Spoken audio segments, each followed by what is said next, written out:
व्यासपीठावरील सर्व उपस्थित मान्यवर आणि जमलेल्या बांधवांनो, भगिनींनो आणि मातांनो, बहुत दिनों के बाद जरा हिंदी की प्रैक्टिस बढ़ा रहा हूँ, क्योंकि जैसे मैं अभी गाड़ी से उतर रहा था तो एक पल मेरे ध्यान में आया नहीं कि व्यक्ति है कौन। शक्ल तो देखी हुई है, पता चला चंद्रकांत जी आहे। आणि ते एवढ्यासाठी म्हटलं कारण मला आज सुद्धा चंद्रकांत जी आठवतात, ते दाढ़ीवाले। मतलब आप सोचिए कितने सालों के बाद हम मिल रहे हैं। अभी अभी तो लगातार मिल रहे हैं, लेकिन इतने साल बीच में गुजर गए, क्यों गए पता नहीं।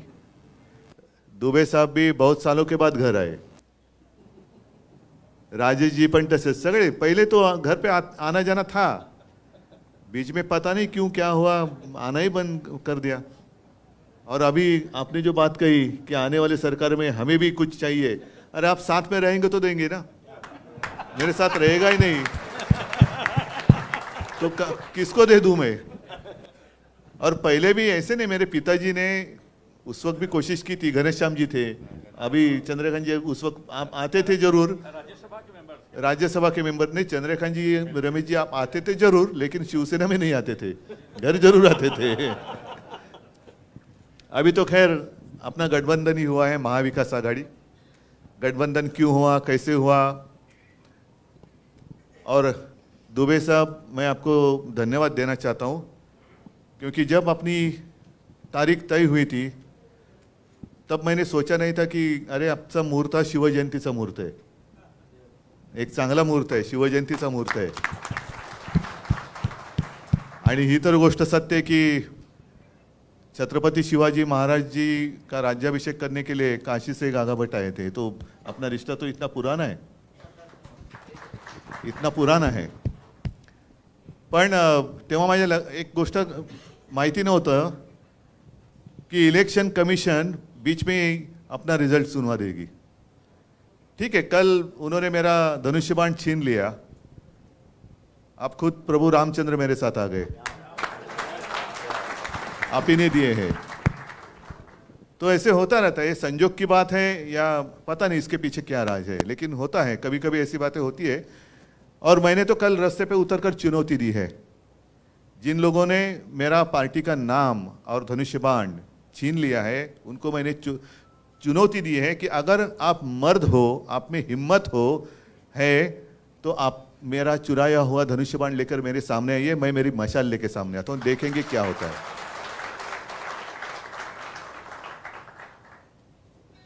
एक बात जरूर कि पिछले 25-30 साल से भी ज्यादा हम और आप एक दूसरे के विरोधी थे, कांग्रेस और राष्ट्रवादी और शिवसेना। उत्तर भारतीय और मराठी नहीं मैं कह रहा हूं, कांग्रेस, राष्ट्रवादी और शिवसेना। तो ऐसी कौन सी बात हो गई कि हम तो हिंदुत्ववादी थे। आज भी मैं कहता हूं मैं हिंदू हूं, मैंने हिंदुत्व कभी छोड़ा नहीं है और ना ही छोड़ूंगा। मैंने तो भाजपा को छोड़ा है, हिंदुत्व को नहीं छोड़ा है। भाजपा मतलब हिंदुत्व नहीं है, और उनका जो हिंदुत्व है वो हमारा हिंदुत्व नहीं है, वो हमें मंजूर नहीं है। मैं खुलेआम कहता हूं, जो मेरे पिताजी ने मुझे सिखाया वो हिंदुत्व ये नहीं है। और मेरे पिताजी की भाषा में कहें तो राष्ट्रीयत्व हेच आमचं हिंदुत्व है। हमारा जो हिंदुत्व है वो देश से जुड़ा हुआ है, लेकिन इनका जो हिंदुत्व है वो कैसे है कि आपस में लड़ाई लड़ाओ, आपस में झगड़ा कराओ, परिवार में झगड़ा लगाओ, पार्टी में झगड़ा चालू करो और सत्ता हासिल करो। कल कोई आया था पूना में, कहते हैं, उन्होंने पूछा क्या कैसे चल रहा है महाराष्ट्र में, तो कहा कि आज बड़ा अच्छा दिन है। तो क्यों? तो शिवसेना का नाम और चिन्ह हमने अपने साथ जो गुलाम आए हैं उनको दे दिया।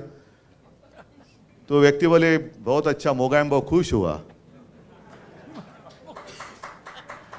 ये मोगैम्बो है, मिस्टर इंडिया अगर आप याद करें तो उसमें यही है ना, मोगैम्बो यही चाहता था कि देश में एक दूसरे के साथ लड़ाई हो जाए, लोग आपस में लड़ते रहे और वो लड़ाई में व्यस्त रहेंगे तो मैं राज करूंगा। यही तो है आज के मोगैम्बो, यही तो है। वो भले हिंदू हैं, लड़ो, हमारे साथ है, वही हमारे, वो हिंदू हो या कोई हो, कोई उसका उसमें फर्क नहीं पड़ता। आप हमारे पार्टी में आते हो तो ही हिंदू हैं, और नहीं है तो आपने हिंदुत्व छोड़ दिया। आप मुझे बताओ, मैं तो जैसे आपने कहा इंतजार कर रहा हूं बीकेसी में कब आप जनसभा करते हो। मुझे तो लोगों के सामने आना है, लोगों के बीच में आना है और पूछना है बताओ मैंने क्या गलती की है। 2.5 साल मैं मुख्यमंत्री था, कहां मैंने भेद किया है? आपस में लड़ाई कभी मैंने करवाई है? कभी शिवसेना ने आपस में लड़ाई लगाई है की है? कभी नहीं। दुख इस बात का होता है कि 92 93 की जो आपने जिक्र किया, तो यही तो मेरे शिवसैनिक हैं। आज अनिल परब है, वायकर है, विनायक जे, ऋतुजाताई बसले त्यांचं तेव्हा रमेश होता, भाऊ कोरगावकर है, इकडे पण काही लोक असतील, ये तो हमारे सैनिक हैं जिन्होंने मुंबई को बचाया था। और आज जो हिंदुत्व की बात कर रहे हैं वो उस वक्त कहाँ थे? एड्रेस नॉट नोन, कहाँ गए पता नहीं। और आज बड़े सीना तान कर आ रहे, 56 इंच की छाती। अरे आपकी 56 इंच का जो सीना है उस वक्त कहाँ था? उसको तो पसीना आया था। आप अभी गुनहगार मान रहे हो। और मैं कांग्रेस के साथ गया, मैं नहीं गया, भाजपा ने मुझे ढकेला है, भाजपा ने मुझे ढकेला। और ये बात मैं दोहराना इसलिए चाहता हूं ताकि गलतफहमी आपके मन में ना रहे। 2014 में मैंने नहीं युति तोड़ी थी, भाजपा ने युति तोड़ी थी। और तब भी मैं हिंदू ही था ना, आज भी हिंदू हूं। उस वक्त आपने युति तोड़ी थी।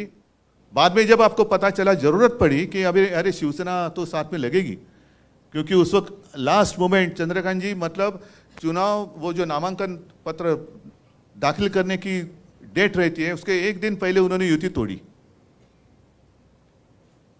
बड़ी मुश्किल थी क्योंकि 288 जगह पर मैं कैंडिडेट कहां से लाऊं। तो भी हम लड़े, अकेले लड़े तो 63 आए थे हमें। बीजेपी को ऐसा लगा था कि वो अकेले की जोर पर सत्ता संभालेगी, नहीं संभाल सके, हमारी मदद लेनी पड़ी। उसके बाद अमित शाह घर पे आए थे। और ये तो मैंने जब दसरा की रैली हुई थी अभी की शिवाजी पार्क, तो मैंने मेरे माँ और पिताजी की कसम खाकर शपथ लेकर कहा था कि ये बात सच है। उन्होंने मुझे एक वचन दिया था और वो इसलिए मैंने मांग की थी क्योंकि मैंने मेरे पिताजी को यानी बाला साहब को आखिरी दिनों में वचन दिया था कि मैं एक ना एक दिन आपका शिवसैनिक मुख्यमंत्री करके दिखाऊंगा। वो वचन आज भी मेरा कायम है। तो उस वक्त अमित जी ने कहा ठीक है, और बाद में ठीक है के बाद जो कुछ हुआ आप देख रहे हैं। और उस वक्त अगर मैं आज जैसे हमारे कुछ लोग गले में पट्टा बांधकर गए उनके पास, तो ये तो मेरे पिताजी ने कभी सिखाया नहीं किसी की गुलामी करो। मेरे पिताजी ने सिखाया अन्याय के साथ लड़ाई करो। मैं तो लड़ने वाले पिता का लड़ने वाला पुत्र हूं और कभी झूठ बात नहीं करूंगा। मैं झूठी बातें करना मेरे खून में नहीं है। और इसलिए मैंने कहा कि ऐसी बात है तो मैं छोड़ दूंगा। मैं अच्छा हम देंगे वही आपको मिनिस्ट्री लेनी पड़ेगी क्या? और उस वक्त तो ये कहा गया था कि आप चुनकर आए हो, ध्यान में रखो मोदी जी का चेहरा आपने इस्तेमाल किया है। उस वक्त तो युति थी, गठबंधन था। हाँ, हमारे पोस्टर पे मोदी जी का चेहरा था, उनके पोस्टर पे हिंदू हृदय सम्राट बाला साहब का चेहरा था। और एक जमाना था ना, कल मैंने कहा कि एक जमाना जरूर था कि मीटिंग में, मोदी जी की मीटिंग में पब्लिक मोदी जी के नकाब मास्क पहनकर आते थे। लेकिन अब दिन बदली हो गए। अब मोदी जी को बाला साहब का नकाब पहनकर महाराष्ट्र में आना पड़ता है। और एक ऐसी गंदी हरकत कर रहे हैं। क्या आपको पसंद है जो भी चल रहा है? आपको पसंद है क्या? ये प्रजातंत्र है? अरे लड़ना है तो मैदान में लड़ो ना। आपको जो कुछ कहना है कहो, हमें जो कुछ कहना है कहेंगे, और जो जनता है वो निर्णय करेगी। वो सबसे ऊपर की अदालत है, बड़ी अदालत है वो जनता। उनको फैसला करने दो, यही तो लोकतंत्र है। लेकिन इनको लोकतंत्र मंजूर नहीं है। सब जो एजेंसीज है वो भेड़ियों की तरह से अपने ऊपर छोड़ते। मैं कुत्ता इसलिए नहीं कहता, कुत्ता मुझे बहुत प्यारा है, कुत्ता ईमानी रहता है, वफादार होता है। भेड़िया का मतलब मानते हो ना, लांडगा, बरोबर ना? जरा हिंदी सीख रहा हूं मैं। लांडग्याला काय म्हणतात हिंदीत, काय म्हणतात बाबा? नाही, लोमडी म्हणजे कोल्हा, सियार म्हणजे पण कोल्हाच होतो, भेड़िया म्हणजे पण थोडक्यात लांडगा कळला ना तुम्हाला? हा, तो शब्द काही असू दे, तो लांडगा हा लांडगाच असतो आणि लबाड असतो। लबाड लांडगा ढोंग करते। वो पहले छोड़ना है, इनकम टैक्स को छोड़ो, इसको छोड़ो, उसको छोड़ो, सबको डराने के बाद मैं सबके साथ अकेला लड़ रहा हूं। अरे अकेला क्या, आपके भेड़िए तो सब पहले आए ना, उनके आधार पर आप लड़ रहे हैं। और एक उम्मीद थी, जरूर थी, एक सपना था, जरूर था देश को एक मजबूत देश बनाना अपना सपना था वो आज भी है, क्योंकि जिनको हमने एक सपना देखकर वहां बिठाया वो खुद बलवान हो गए, लेकिन देश कमजोर हो रहा है, देश कमजोर हो रहा है। मेरा कर्तव्य सिर्फ मुंबई बचाना इतना ही नहीं है, मेरा कर्तव्य महाराष्ट्र बचाना इतना ही नहीं है, मेरा कर्तव्य, मेरा मतलब हम सबका देश को बचाना है। और आज अगर हम जागेंगे नहीं, मेरे पिताजी ये बात तो प्रमोद महाजन जी ने एक मीटिंग में कही थी, भाषण में कही थी। राजेश जी तेव्हा तुम्ही मला वाटतं भाजपात असणार, सोबत होते बरोबर ना?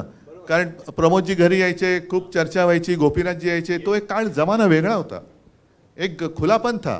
आज सारी चीज़ें शतरंज का खेल हो गई है। आज कहाँ अपनापन रहा ही नहीं, जो कुछ करना है वो शतरंज हो गया। आपको ये इतना, लेकिन शतरंज में भी कुछ नियम होते हैं। घोड़ा कैसा चलना चाहिए, हाथी कैसे जाना चाहिए, ऊंट कैसे चलना चाहिए, यहाँ तो कोई भी कैसे भी चलता है। तो प्रमोद जी ने कहा था, और ये सच है, वो जमाना था, वो सब अपने हिंदू लोग बिखरे हुए थे। और तब मेरे पिताजी ने प्रमोद जी को कहा था कि प्रमोद देख, एक ना एक दिन मैं तुझे इस देश का हिंदू बनकर वोट करते हुए दिखाऊंगा। तो प्रमोद जी ने कहा कि बाला साहब कैसे है पॉसिबल, उत्तर भारतीय अलग है, मराठी अलग है, दक्षिण भारत के अलग है, बीच में पंजाबी है, बंगाली है, तो ले देख तू क्या होता है कि नहीं देख। वो दिन तो आ गया, हिंदू बनकर वोट करने लगे। अभी हिंदू उठ गए, जाग गए। अभी जागा हुआ हिंदू खतरा भी हो सकता है, तो उनके आंखों में धूल फेंकी जा रही है। तुम्ही उठलात, हिंदू उठले जरूर, पण उठल्यानंतर जागे झालेला हिंदू ह्याला जर का सगळं दिसायला लागलं तर पंचायत होणार। म्हणून मग जो नींद से जाग गए हैं उनके आंखों में धूल फेंकने का काम चल रहा है। मग कुठला तरी एखादा मुद्दा असा फेंकायचा, फिर वो जैसे चुनाव आते हिजाब का मुद्दा आया था, अब कहाँ गया हिजाब का मुद्दा? हाँ, फिर जैसे कुछ आता है तो गौवंश हत्या बंदी का मुद्दा निकालेंगे, कुछ आएगा तो मतलब हिंदुओं को ऐसे महसूस होना चाहिए कि अरे क्या हो रहा है। बीच में तो और एक मजेदार बात हुई, मुंबई में एक मोर्चा निकला था, हिंदू जन आक्रोश, हिंदू आक्रोश मोर्चा, याद है? देखा आपने न्यूज में देखा? हाँ, हिंदू आक्रोश। क्यों हिंदुओं को आक्रोश करना पड़ रहा है? दुनिया का सबसे ताकतवर आदमी, देश का प्रधानमंत्री है 8 साल से, हिंदुत्ववादी है, हिंदू है, तो भी हिंदू आक्रोश कर रहे हैं। ये कौन सा हिंदुत्व है? ये कौन सा राज है? ये कौन सा रामराज है? और कांग्रेस का जब राज था तो आपको पता है एक नारा लगाया जाता था, इस्लाम खतरे में है। अब नारा बदली हो गया, अब हिंदू खतरे में है। तो किसका राज अच्छा था? नहीं, अभी सारे मुस्लिम भाई भी साथ में आ रहे, इसलिए ऐसे नहीं कहता कि वो खतरे में आना चाहिए। आपका और हमारा कोई झगड़ा है ही नहीं, ना उत्तर भारतीयों से है ना मुस्लिम लोगों से है। जो भी इस देश को अपना देश मानता है, अपनी मातृभूमि मानता है, और जैसे आपने कहा कि उत्तर प्रदेश तो आपकी मातृभूमि है, ये कर्मभूमि है, आपको आदर दिया है, तो इस देश के प्रति आपका एक कर्तव्य बनता है। तो यही है कि इस देश को अपने मातृभूमि मानने वाला हर कोई वो हमारा भाई है, वो हमारा भाई है। और आते आते मुझे थोड़ी देर हो गई इसलिए क्योंकि घर में भी कुछ उत्तर भारतीय आए थे, नहीं सच्चे आए थे, अलग, वो उत्तर प्रदेश से आए थे। आज ही के दिन, आज शाम को जा रहे, तो उन्होंने पूछा आप अगर होंगे तो हम मिलना चाहते तो आइए। तो मैं यही उनको कह रहा था कि देखो हमारा हिंदुत्व कैसा है, जो मेरे पिताजी ने हमें सिखाया। एक पिछले 3-4 सालों की बात है, आप भूल गए होंगे या आपने शायद पढ़ा भी नहीं होगा। एक अपना फौजी था कश्मीर में, वो छुट्टी लेकर घर जा रहा था परिवार को मिलने के लिए। जब आतंकवादियों को पता चला कि ये अभी छुट्टी लेकर अकेला जा रहा है, बीच में उसको किडनैप किया गया, त्याचे हालहाल केले, आणि कुछ दिनों के बाद एकदम छिन्न विछिन्न झालेलं त्याचं शरीर, उसका मृतदेह कहीं पे मिल गया। वो अपना था कि नहीं था, जिसने देश के लिए कुर्बानी दी है। अभी मैं अगर कहूं कि हाँ वो मेरा भाई था, तो आप बोलेंगे लेकिन आपको नाम पता है क्या है? उसका नाम था औरंगजेब। औरंगजेब होगा ना, मजहब से मुसलमान होगा, था ही, लेकिन उसने अपने देश के लिए कुर्बानी दी। भारत माता, जिसको भारत माता की जय कहते हैं, उसके लिए उसने अपनी जान तक दे दी। वो अपना भाई नहीं था, वो अपना भाई ही था। तो ये अगर हमारा हिंदुत्व है, अच्छा अगर मैं कांग्रेस के साथ गया तो हिंदुत्व को छोड़ दिया। अभी कल मोगैम्बो ने कहा कि ये मुख्यमंत्री पद के लिए कांग्रेस और राष्ट्रवादी के तलवे चाट रहे थे। तो अभी उन्होंने जो किया है, कौन किसका क्या कौन सा हिस्सा चाट रहे पता नहीं। नाही सांगतो ना, हे रोटी बन आता ऐसे 2-4 दिवसापूर्वी मुझे भी वहां आमंत्रित किया गया था, सैयदना साहब ने बुलाया था, मैं गया, लेकिन मैं गया, मैंने वहां चपाती नहीं लटली, क्योंकि जो रिश्ता होता है ना उसको दिखावे की जरूरत नहीं होती। जब कोई रिश्ता नहीं होता है तो ऐसे नौटंकी की जरूरत पड़ती है कि जाकर रोटी कणिक मड़ा, चपात्या लाटा, झाड़ू मारा, और जब दिल से रिश्ता होता है ना तो बात सीधी दिल से दिल की होती है। नौटंकी की बात करने की, नौटंकी करने की आवश्यकता नहीं होती। मैंने जाकर वहाँ, उन्होंने मुझे प्रेम से बुलाया, मैं गया, क्योंकि जब बड़े सैयदना साहब थे तो मुझे याद है, मैं छोटा था तो वो भी मेरे पिताजी को मिलने के लिए घर पे आए थे। तो इतने पुराने हमारे संबंध है, कोई आवश्यकता नहीं है नाटक करने के लिए। लेकिन उन्होंने कुछ भी किया, मैं कांग्रेस के साथ गया तो हिंदुत्व छोड़ दिया। अरे भाई, आप मुफ्ती मोहम्मद के साथ बैठे थे, उस वक्त आपने क्या छोड़ा था? कभी कांग्रेस ने आतंकवादियों को शहीद मानने के लिए तो ये नहीं रखी थे ना शर्त कि ये जो है काय अफजल गुरु, त्याला तो शहीदाचा दर्जा द्या म्हणून ते मुफ्ती मोहम्मद आणि महबूबा मुफ्ती सांगत होते। उनके साथ आपने सत्ता के लिए उस वक्त क्या किया था आपने? मैं नहीं पूछना चाहता, लेकिन क्या तब भी आप हिंदू थे ना, कि उस वक्त के लिए टाइम प्लीज ली थी, जैसे बच्चे लेते टाइम प्लीज, हम हिंदुत्व छोड़ रहे हैं, हम हिंदुत्व पकड़ रहे हैं। ये क्या नौटंकी चल रही है? कब तक लोगों को उल्लू बनाएंगे? और कल की जो बात हुई है सरासर अन्याय है। आप मुझे बताइए, मेरे पार्टी में कुछ लोग वहां चले गए, जाने दो, जिसकी मर्जी जाना चाहे जाए, लेकिन वो दूसरी पार्टी में जानी चाहिए। आपने जो बात कही, और इसलिए मैंने कहा ना कि अरे भाई, मेरे ही लोग मुझे घर से बाहर निकाल रहे, क्योंकि वो घर पे ही कब्जा करना चाहते हैं। ये घर ही मेरा है, मेरे पिताजी ने उनको सहारा दिया था। ये जो सारे शिवसैनिक बैठे हैं, आज भी लाखों शिवसैनिक है, उन्होंने पसीना और खून बहाकर इनको बड़ा किया। अब वो मालिक बनने जा रहे, और हमारी संस्था भी ऐसी है कि उनको चोर को मालिक बना दिया घर का।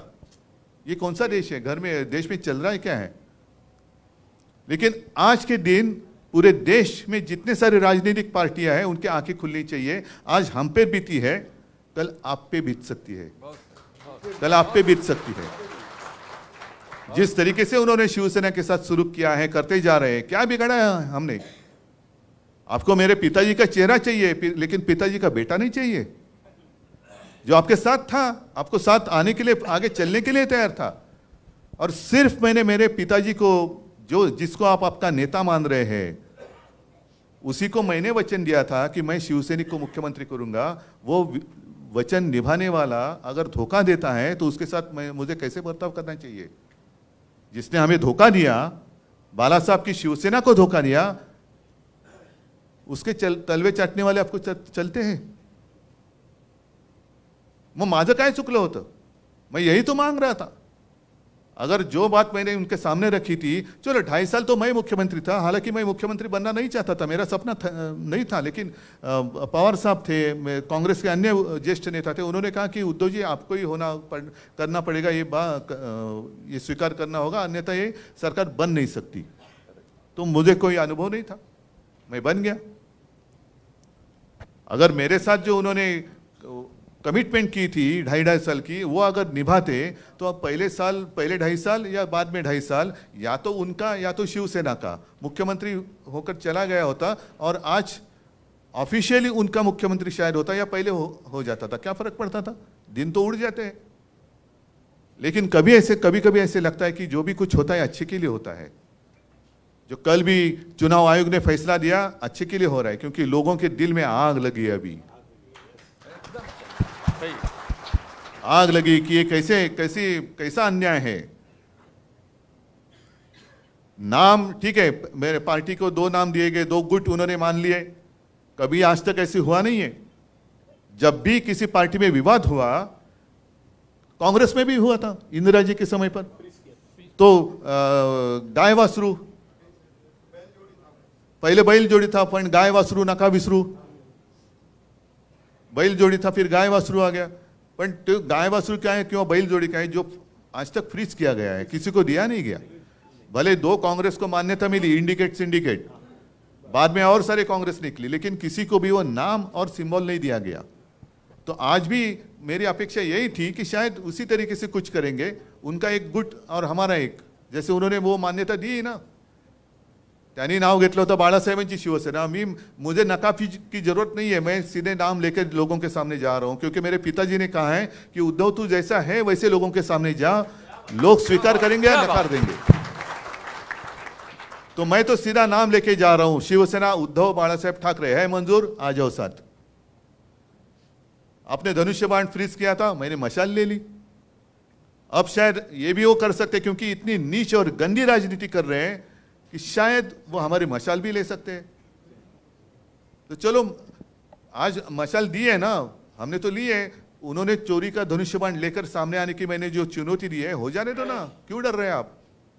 पूरी सत्ता ताकत आपके पास है, धनुष्य बाण भी आपके पास है.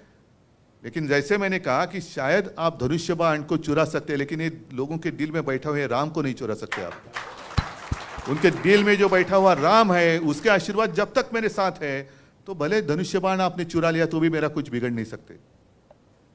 और अभी मुंबई को दासी बनाने की बात चल रही है. मुझे तो अभिमान है, पिछले 25 साल ऐसे नहीं कि मुझे उत्तर भारतीयों ने बिल्कुल वोट नहीं दिया, दिया ना, जरूर दिया. मराठी तो है ही, लेकिन उत्तर भारतीय भी लोग मेरे साथ रहे, गुजराती भी रहे, मुस्लिम लोग भी है. हमारे बेरामपाडा से त्याचं काय नाव आपलं, हाजी अली नगरसेवक आहे. म्हणजे आपण विचारच करू शकत नाही, अरे बेरामपाड्यात शिवसेनेचा नगरसेवक, अभी तो और अच्छी लीड से आएगा. अरुण खान आहे, त्याच अलीकडच्या पलीकडचा आहे, इकडचा तिकडचा, तर दिलेच होतं ना सगळ्यांनी सोबत. पण मुंबईला दासी बनवताना आपल्याला एक अभिमान या गोष्टीचा वाटलं पाहिजे की एक जमाना ऐसे था कि मुंबई डेफिसिट में थी 645 कोटी, और चंद्रकांत जी फिर 2012 से लगातार, रविंद्र वायकर जी भी थे, सुबोध कुमार होते, सगळ्यांनी सबने मिलकर जो कोशिश की, आज मुंबई की जो पूंजी है 70,000 करोड़ से भी ज़्यादा बैंक में है. इसका अभिमान होना चाहिए कि नहीं होना चाहिए? हमारे प्रधानमंत्री आए और क्या उन्होंने कहा कि बैंक में पैसा रखकर विकास नहीं होता. ठीक है, बैंक में पैसा रखकर विकास नहीं होता, ये सिंपल बात क्या हमें समझ में नहीं आती. लेकिन पहले बजट या वो जो पूंजी है वो समझ तो लो क्या है. उसमें से 30-40% उसके ऊपर महापालिका का अधिकार ही नहीं है, क्योंकि उसमें राजेश जी तुम्ही पण होतात नगरसेवक, त्याच्यात बरेचसे हे जे पैसे आहेत ते कर्मचाऱ्यांचे आहेत, फंड आहेत, भविष्य निर्वाह निधी, ग्रॅच्युएटी असेल, पेन्शन असेल, हे असेल, ते असेल, मग काही कॉन्ट्रॅक्टरच्या ठेवी आहेत त्याच्यामध्ये जो बाद में वापस लौटाने पड़ते हैं. और बैंक में पैसा रखकर विकास नहीं होता, हमें मालूम है. लेकिन शायद आपको पता नहीं प्रधानमंत्री जी, मुंबई महापालिका जो कोस्टल रोड बना रही है वो उसी पैसे से बना रही है जिसके ऊपर टोल लगने वाला नहीं है. त्याला म्हणतात विकास. पण आता एफडी वरती यांचा डाव घाला घालतात ते, एफडी तोड़ने की बात चल रही है. इसका मतलब यही है कि सारे के सारे देश में भिखारी बनकर मेरे दरवाजे के सामने खड़े रहने चाहिए. भिकेचा कटोरा घेऊन रोज तुम्हाला माझ्या दारासमोर उभं राहिलंच पाहिजे, यालाच म्हणतात हुकुमशाही. एक तो जीएसटी लगा दिया, जो मुंबई महापालिका और राज्य सरकार का डायरेक्ट इनकम जो था वो तो बंद कर दिया. और आपको याद होगा कि कोरोना के समय पर मैं और अजीत दादा पवार हमेशा कहते थे, आज की स्थिति पता नहीं मुझे, जब भी कभी पूछते थे हम हमारे फाइनेंस सेक्रेटरी को, साहब 20 करोड़ से ज़्यादा ही केंद्र सरकार से जीएसटी आना बाकी है, जो हमें समय पर मिलना चाहिए. तो जसं पैसा बँकेत ठेवून विकास होत नाही, तसा राज्याचा आणि मुंबईचा पैसा केंद्राच्या खिशात ठेवून सुद्धा राज्याचा आणि मुंबईचा विकास नाही होणार. निदान मुंबईचा हक्काचं जे काय आहे, महाराष्ट्राच्या हक्काचं आहे ते तर द्या ना. हमें भीख नहीं चाहिए आपकी, दिल्ली की भीख नहीं चाहिए मुंबई को. मुंबई तो पसीना बहाने वाली नगरी है, पसीने की कमाई तो दे दो.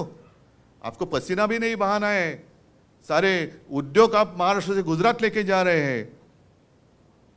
सगळ्या गोष्टी मुंबईच्या बाहेर, महाराष्ट्राच्या बाहेर, आणि वरती येऊन उपकार केल्यासारखं काहीतरी तोंडावरती तुकडे फेकून जायचं आणि मुंबई आपली दाशी बनवायची. त्याच्या आड शिवसेना येते, उद्धव ठाकरे येते, खत्म कर दो इनको पॉलिटिकली. आपके ऊपर है. मी तुम्हाला सांगितलं, मला माझ्यासाठी तर काहीच मी मागत नाहीये. तुम्ही जेव्हा पब्लिक मीटिंग घ्याल, मी माझी दसरा मेळावा असतो तसंच आणखीन परत मीटिंग तर मी घेणारच आहे. मी तर लोकांवरती सांगणार आहे. मी तुम्हाला हवा असेल तर तुम्ही सोबत राहा. आज तर माझ्या हातात काहीच नाही आहे माइक शिवाय. सिर्फ माइक है जिस माइक के माध्यम से मैं मेरे दिल की बात आपसे कह सकता हूँ. मन की बात नहीं, मेरे मन में कुछ और चलता होगा. मनातले मांडे आपण म्हणतो, पण मैं दिल की बात करने वाला हूँ. दिल की बात करने वाला हूँ. और इसलिए अगर साथ आना चाहते हैं तो साथ निभाना पड़ेगा. साथ निभाना पड़ेगा. हर संकट में साथ रहना होगा. हाथ उठा के बोलिए, हम तुम्हारे साथ. आपके साथ हैं. नहीं, और इसलिए आपने जो कोरोना की बात सच है. थोड़ी सी वो एक याद कोविड की बात करूं. अभी शायद कितने तारीख को लॉकडाउन हुआ था? 23 से 24, 22. उसके शायद उसके एक वीक पहले से मैं चीफ मिनिस्टर था. मैंने ऐसे ऐसे कुछ चीज़ें बंद करना शुरुआत की थी. कुछ चीज़ें मतलब पब्लिक प्लेसेस, मॉल बंद करो, नाट्यगृह बंद करा, सिनेमा हॉल बंद करा, रेस्टोरेंट. लोगों को एक आदत होनी चाहिए, एकदम झटका नहीं लगना चाहिए. और उस वक्त मैं लगातार केंद्र के साथ कांटेक्ट में था कि मैंने उनको कहा कि कुछ यहाँ बाहर से जो लोग आए हुए हैं, उत्तर भारत से हैं या कहीं से भी है, वो घर लौटना चाहते हैं. उनको घर लौटने के लिए मुझे ट्रेन्स दे दो, मैं पैसे देने के लिए तैयार हूँ. लेकिन उनको अगर वो घर जाना चाहते हैं तो घर जाने दीजिए. क्योंकि एक मानसिकता होती है, कुछ भी होता है तो अरे घर चलो भाई, घर चलो भाई, अरे घर चलो क्यों, यहाँ नहीं घर जाएंगे. तो ठीक है ना, घर जाना चाहते हैं तो घर जाने. तो मुझे कहा गया कि नहीं उद्धव जी, अभी कैसे है, अभी तो मुश्किल है. फिर लॉकडाउन हो गया. लॉकडाउन होने के बाद मैंने उस वक्त भी कहा था कि देखो, लॉ एंड ऑर्डर की सिचुएशन खराब हो सकती है. लोगों को ज़्यादा समय तक मैं, ये कोई इमरजेंसी नहीं है कि लॉक करके, लॉकडाउन मतलब घर का दरवाज़ा लॉक करके उनको अंदर बंदी बनाई जाए, ऐसे नहीं है. तो नहीं अभी नहीं. फिर जो हुआ, लोग बाहर निकले, तो भी मैंने आदेश दिए थे की जहाँ भी इनको अगर हम रोक कर उनकी निगाह मतलब त्यांची निगराणी आपण चांगली ठेवू शकू ते करा. मग जवळपास 7.5 लाख लोकांना एक महीनाभर हम वो जहाँ भी रहे वहाँ कैंप बनाए. खाना तो दिया, साथ में डॉक्टर्स भी रखे, लेकिन फिर भी वो सारे इंसान है. एक दिन वो बांध भी टूट गया और लोग चल पड़े रास्ते पे, पटरी पर चलने लगे. 1-2 लोग तो ट्रेन के नीचे ऐसे कुछ बेचारे, उनकी जान भी गई. और तब भी मैंने, अनिल परब मंत्री थे, परिवहन मंत्री, अनिलला सांगितलं, म्हटलं अनिल सगळ्यांना एसटी दे आणि सगळ्या 7.5 लाख लोकांना त्यांच्या गावाच्या सीमेपर्यंत सोडलं. अनिल परबच मंत्री होते. 7.5 लाख लोगों को मैंने उनके गांव की सीमा तक छोड़ा. कुछ लोगों को उन्होंने कहा कि नहीं हमें यहाँ तक छोड़ दो, फिर हम स्टेशन रेलवे, महाराष्ट्र के बाहर हम रेलवे से जाएंगे. फिर ऐसे सारे लोगों को हमने किया, जो कुछ कर सकते थे किया. त्यावेळेला आम्ही हे बघितलं नव्हतं की, मी तर खरं सगळ्यांना सांगत होतो की आप कहीं जाइए मत, आप यहीं पे रहिए, कुछ नहीं होगा, हम आपका ख्याल रखेंगे. नहीं लेकिन हमें घर जाने दो. तो ठीक है, आपकी मर्जी. आता त्यावेळेला घरी गेल्यानंतर वो भी एक वीडियो आए थे, पूरे लोग रास्ते पे रुके हुए हैं और पानी भी नहीं पीने के लिए, कुछ नहीं, ये नहीं वो नहीं. वो बोल रहे थे इससे अच्छा तो महाराष्ट्र था. तो ये बात है. तो यही मैं कहता हूँ कि हम साथ में रह रहे तो सुख में और दुख में हम साथ एक दूसरे के साथ रहे. आणि दुबेजी, तुम्ही जे सांगितलं, आता कोणी तुम्ही बोललात ना, पवार साहब के यहाँ बैठे थे और उन्होंने, दुबे जी ने कहा कि उम्र का कोई ये नहीं है. और ये सच है. मेरे पिताजी कहा करते थे कि उम्र किसी के हाथ में नहीं है. माणूस वयाने मोठा होतो, पण तो वयाने मोठा झाला तरी मनाने खचला की तो वृद्ध होतो. तो आज भी दुबे साहब तो यंग है, काम करने की हिम्मत है, एक जिद्द आहे. आणि आमचं आता चांगलं जुळलंय महाविकास आघाडीचं. त्याच्यामुळे पवार साहेबांना सांगतो इनको भी कुछ जिम्मेदारी दे दो। वैसे कोई ऐसे नहीं कि वो अपनी जिम्मेदारी लेकर, अभी ये तो सारी मीटिंग उन्होंने ही तो की, मैंने नहीं कुछ उनको कहा था। तो वो ऐसे नहीं कि जिम्मेदारी नहीं तो मैं क्या करूं, तो वो बोले आप जिम्मेदारी दे दो या नहीं दे दो, मैं तो मेरा कर्तव्य करते रहूंगा। तो ऐसे लोग साथ में आएंगे, और इसलिए मैंने कहा ना, तो सिर्फ शिवसेना की लड़ाई नहीं है, हर एक भारतीय नागरिक की लढाई आहे। इस देश में प्रजातंत्र लोकशाही जिवंत राहणार की नाही हे आता ठरवण्याची वेळ आलेली आहे, आणि त्याच्यासाठी हम सब एक साथ मिलकर आगे जाएंगे तो किसकी हिम्मत है अपने देश को गुलाम बनाने की। मैं मेरे देश को, मेरी भारत माता को किसका गुलाम नहीं होने दूंगा। बस एक ही यही शपथ ले लो और आगे चलो, एक ही शपथ ले लो। तो मैं मानता हूं कि अभी पिछले रविवार भी मैं आया था आपके यहाँ, गोरेगांव में आया था, आज यहाँ आया हूँ, पता नहीं अगला रविवार कहाँ है या कहाँ है, लेकिन ये तो अभी ये शुरुआत तो हुई है, उसको आगे हम और लेके जाएंगे। अभी ठाणा में अभी मतलब आगे ठाणा में जाना, हाँ ठाणा और मुंबई, तुम्ही जिकडे म्हणाल तिकडे मी येतो। भाई अंदर अरे तू, मी असं पण पहिले भाई अंदर आ जा। तर हा हे आपलं एक नातं आहे, आणि मला खरंच आनंद आहे की इकडे मी एक हिंदी बोलायची प्रॅक्टिस थोडीशी वाढवतोय, पण मला असं मी जर जेव्हा म्हणतो की तुमच्यापैकी काही जण अतिशय शुद्ध मराठी बोलतात, आता एवढं सगळेजण आपण मिळून मिसळून गेल्यानंतर, एवढे आपण एकत्र आल्यानंतर मग निवडणुकीत वेगळं करायचं। इलेक्शन में, चुनाव के दरमियान आप उत्तर भारतीय होते हैं, मैं महाराष्ट्रीयन मराठी होता हूँ, क्यों नहीं होगा? आता सगळे आपण आहोत ना, जसं मी हिंदुत्वाची हे सांगितले तुम्हाला काय आहे, भाषा सांगितली, आणखीन सगळ्या गोष्टी सांगितल्या, तर आपण आता काल अमित शाह आए थे, उन्होंने कहा कि दूध का दूध पानी का पानी हो गया। अब तक तो सुप्रीम कोर्ट का फैसला बाकी है, और दूध का दूध पानी का पानी हुआ नहीं है, आपने तो दूध में नमक डाला है, आपने दूध में नमक डाला है, उसको अभी हमें सुधारना है।